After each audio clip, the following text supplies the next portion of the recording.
Hi strangers! Tonight we start our journey on body horror. We will be looking into horror movies that I love, and we're talking about the most disturbing ideas in horror has ever given us. Not ghosts, not killers, but change. The moment a human body stops being human and something wild begins to push its way out. Please don't reset your TV, phone, or computer. What you're about to hear and see might shock you, but you're now entering the dungeon of terror.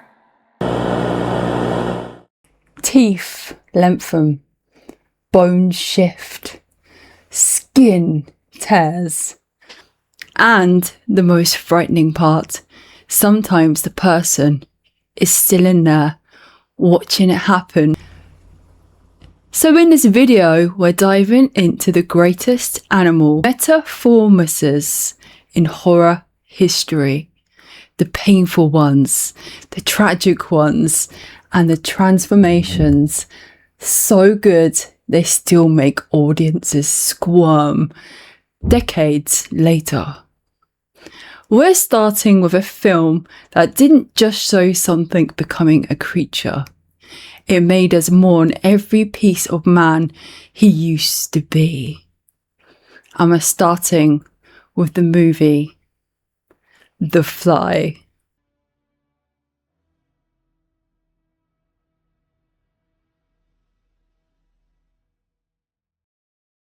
Seth Brundle begins the film brilliant, awkward, excited about the future.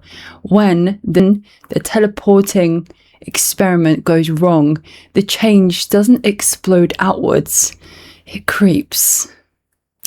At first, it even looks like an improvement. More energy, more strength, sharper senses.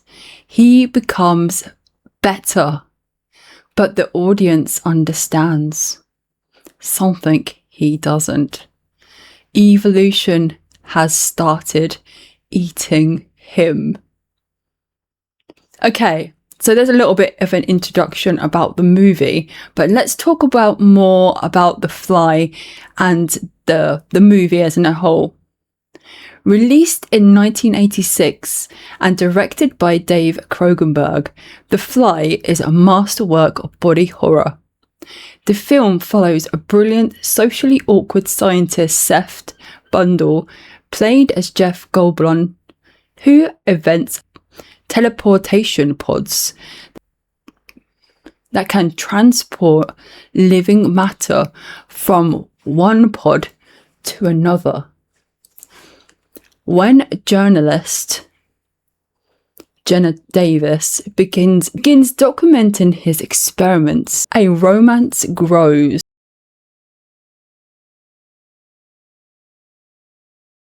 Alongside a scientific imagination.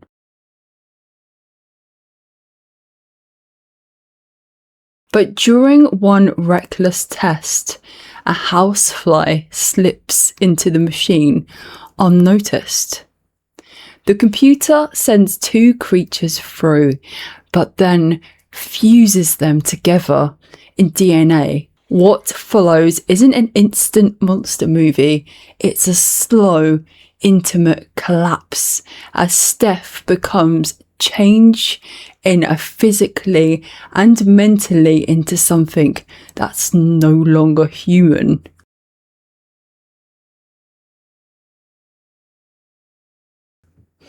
The film mixes tragedy, romance, and the grotesque transformation in a few ways horror movies ever have.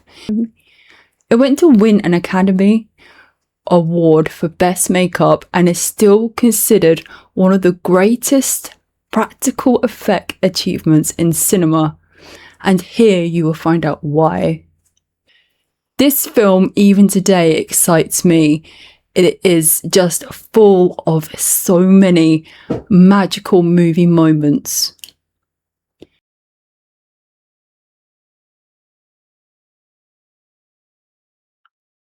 In the way of the transformation works, instead of it being one big movement, we get stages, and we get to see all of these in the finest of details.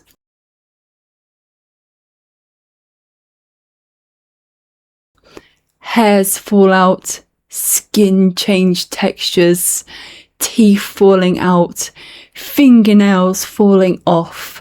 We see vomiting acid. We see a medicine cabinet just becoming a museum piece of former body parts.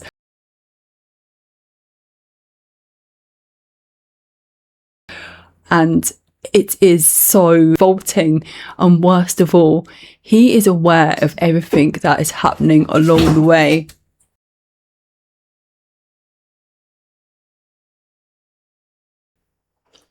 The tragedy of the movie is Steph isn't evil. He's frightened, confused, and trying to stay himself continuously.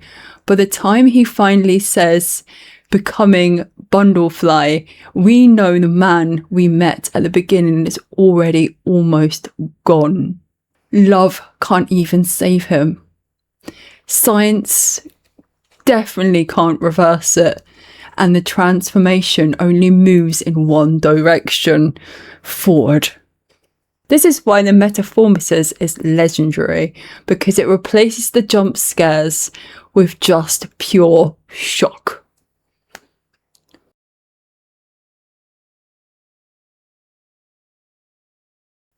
We're not shocked, but we are forced to watch someone decay while they beg for meaning.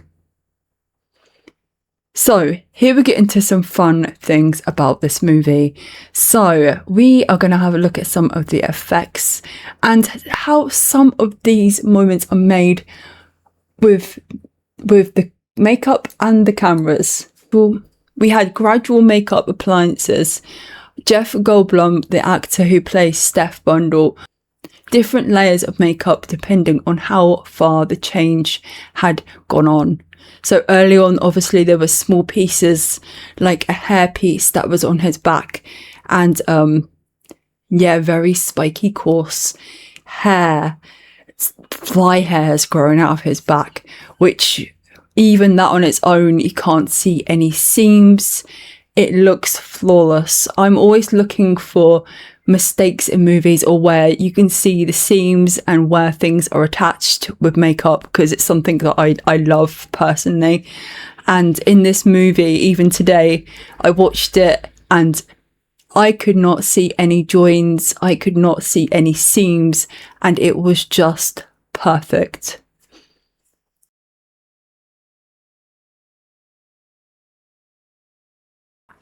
Later, of course, in the movie, it then moves on to full masks, neck pieces, hands, teeth, bodysuits. Each stage took hours in the makeup chair.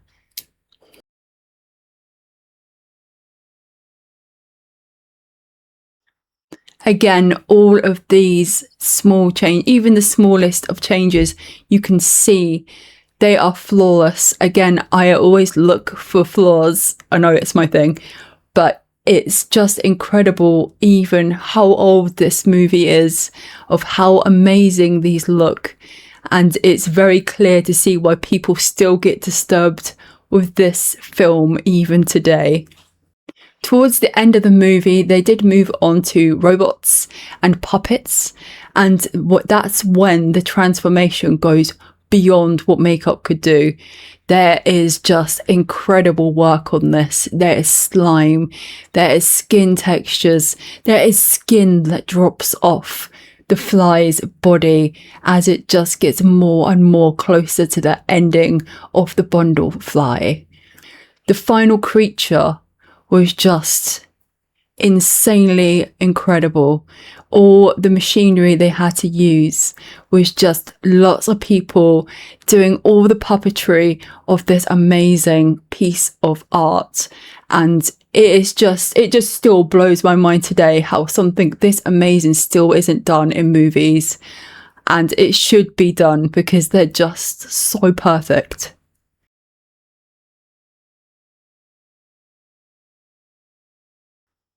So parts of the face on the robots and the bodies were controlled with cables and motors. Crew members stood off camera operating the blinking, the jaw movements, the breathing. Sometimes multiple people controlled the creature, just like an orchestra, working together to get all these pieces moving and making it look so disgustingly real.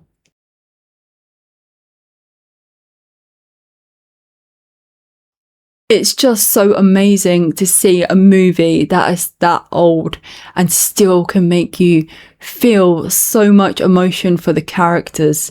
And there is so many very creepy moments where you can see yourself in that kind of situation, and it just keeps your mind going, thinking about if this could happen in real life.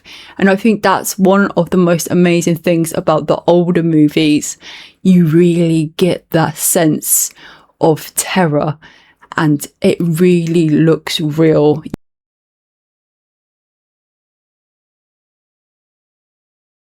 I would love to know, have you guys watched The Fly? And if you, I'm really sorry if you haven't, but yeah, because I do explain a lot what happens throughout this movie.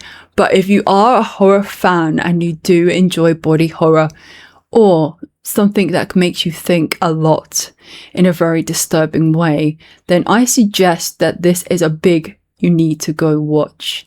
I am a massive fan of this movie and lots of other body horror movies as well.